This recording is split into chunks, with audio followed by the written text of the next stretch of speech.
Ada seorang syekh namanya Syekh Hasan dari Mansura, Mesir. Apa kata dia? Bahwa seorang laki-laki mau dioperasi. Lalu sebelum dioperasi dibius, disuntik. Dan sebelum disuntik itu dia minta, Pak dokter, sebelum suntik saya izinkan saya membaca Al-Fatihah. Lalu sebelum disuntik, Iqra, baca. Dia pun membaca. Bismillahirrahmanirrahim. Alhamdulillahi Rabbil Alamin. Ar-Rahmanirrahim. Malik Yaumiddin. Lalu kemudian dokter pun menyuntikkan bius. Dan ternyata anak yang dibius itu terus membaca Al-Fatihah. Selesai Al-Fatihah lanjut Al-Baqarah. Selesai Al-Baqarah lanjut Ali Imran. Selesai itu lanjut An-Nisa. Selesai itu lanjut sampai akhirnya dia tersadar. Apa maknanya? Bius hanya dapat melumpuhkan saraf otaknya, dapat melumpuhkan yang lain, tapi ada satu yang tidak dapat dilumpuhkan. Apa dia? Memorinya tentang Al-Quran. Artinya apa? Orang bisa kehilangan kesadaran, orang bisa pingsan, orang bisa mati, orang bisa lupa. Tapi ada satu yang tidak bisa dilupakan, yang tidak bisa dirusak filenya oleh virus, yang tidak bisa dirusak filenya oleh bius. Apa dia? Memori hafalan Al-Quran. Dan itu yang terekam di kepala anak-anak kita. 30 juz. Tadi saya perhatikan anak yang di sebelah kanan, dia pejamkan mata. Dia tidak melihat, matanya tertutup, tapi dia lancar membaca ayat itu. Nomor 2, nomor 3 saya tidak lihat, karena tertutup kepala yang nomor pertama. Dia pejamkan mata, nampak 30 juz Al-Quran mengalir di dalam kelopak matanya. Coba kita pejamkan mata, apa yang nampak? Mie ayam, bakso. Artinya apa? Makanan busuk, tulang rapuh, daging akan menjadi santapan cacing tanah. Tapi memori Al-Quran tidak akan pernah hilang dari kepala mereka. Ada seorang anak muda, hafal Al-Quran, bawa sepeda motor, tiba-tiba malang tak dapat ditolak, untung tak dapat diraih, jatuh, kepala yang dibalut dengan helm, helm pecah, kepala selamat, dan dia mengalami amnesia. Amnesia artinya lupa, semuanya dia lupa, anaknya dia lupa, istrinya dia lupa, kampung halamannya dia lupa, tapi ada yang tidak hilang dari kepalanya, Al-Quran. Dia dapat tetap mengulang Al-Quran. Allahu Akbar. Oleh sebab itu, cobalah bapak-bapak tanya sahabat di sebelah, apakah masih ingat dengan anak istri keluarga? Kalau masih ingat, alhamdulillah. Kalau dia lupa, coba tanyakan Al-Quran. Kalau yang di rumah lupa, Quran juga lupa, berarti bukan amnesia.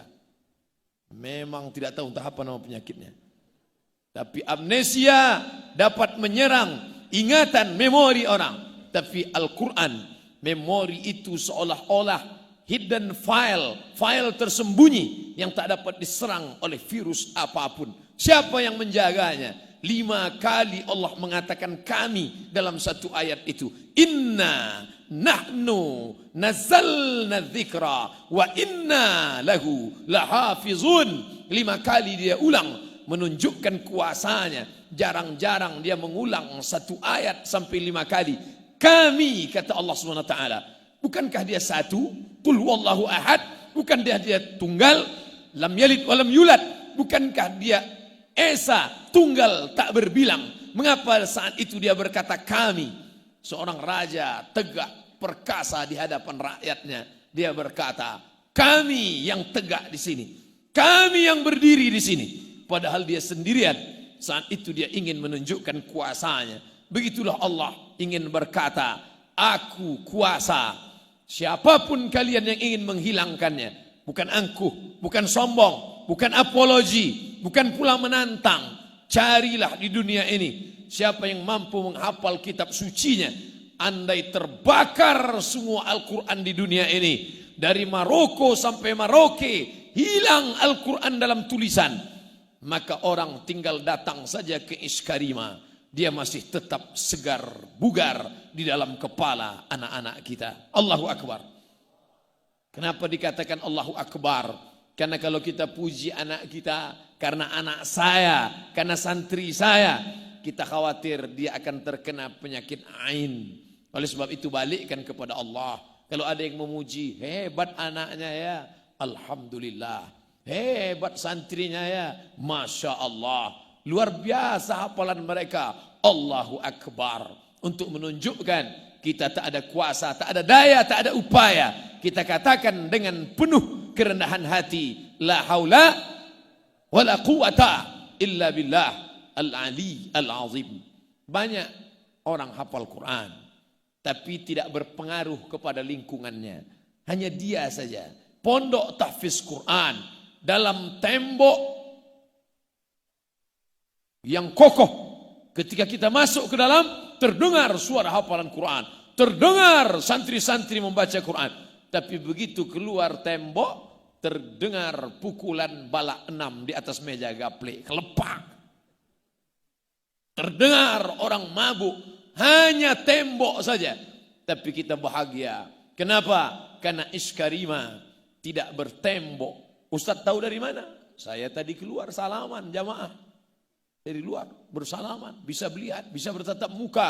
Ternyata iskarima Ustaz Somad pada hari Ahad, pada hari libur, pada hari mestinya orang santai, tapi justru hampir berpuluh kecamatan orang-orang mengadakan kajian Ahad. Sudah menjadi momen. Itu berawal dari iskarima, menyebar 1-2 masjid, surau, langgar, musalla, menyebar kepada bahkan kantor-kantor desa, RT RW, sehingga sudah menjadi amal kebiasaan menebarkan keselamatan. Kita ingin ke depan orang-orang di Jakarta yang stres dengan kemacetan, ingin berlibur ke puncak makin stres, 5 jam 7 jam belum juga sampai, tapi ternyata ada alternatif. Dia tinggal terbang dari Cengkareng ke Solo 1 jam, setelah itu dia datang kemari dan menikmati suasana. 2 juz mereka ulang, seminim-minim penghafal Quran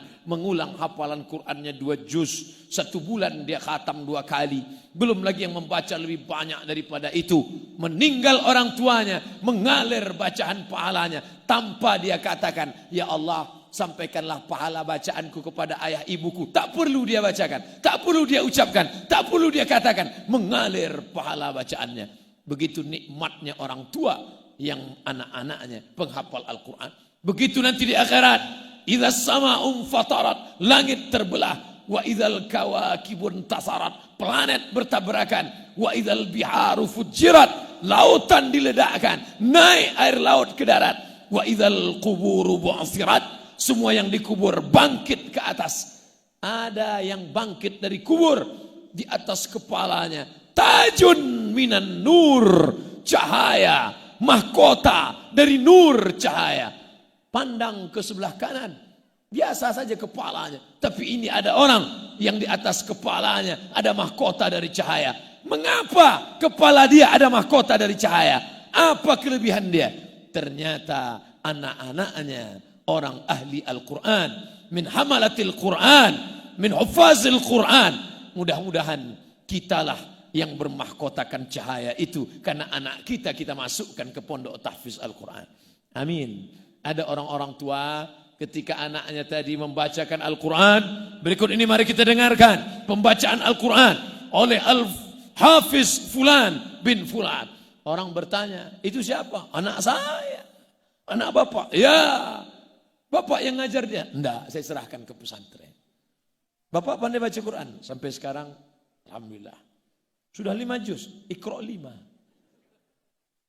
Saya ini bodoh Pak Ustadz, saya ini jahil Pak Ustadz, saya ini nggak ngerti Pak Ustadz, tapi saya ingin balas kebodohan saya. Anak saya mesti bisa baca Quran, mesti hafal Quran. Saya ini Pak Ustadz nggak ngerti Quran Pak Ustadz, tapi mantu saya mesti alumni Iskarima. Allahu Akbar. Mudah-mudahan yang lajang-lajang dipertemukan Allah dengan jodohnya insya Allah. Yang nyebut amin yang belum nikah. Ini yang udah nikah bilang amin. Yang udah nikah nggak apa-apa juga. Untuk anak-anaknya insya Allah. Artinya apa? Paling tidak di keluarga kita itu syukur-syukur semuanya. Bapaknya, ibunya, anaknya, mantunya. Tapi ma la yudraku kulluh, la yutraku kulluh. Kalau tak dapat semua, maka jangan tinggalkan semua. Bapaknya nggak bisa, ibunya bisa. Ibunya nggak bisa, bapaknya bisa. Bapaknya nggak bisa, ibunya nggak bisa. Anaknya bisa, anaknya nggak bisa. Bapaknya nggak bisa, ibunya nggak bisa. Mantunya bisa, empat-empatnya nggak bisa. Innalillahi wa inna ilaihi raji'un. Apalagi yang akan diharapkan menghadap Allah Subhanahu wa ta'ala.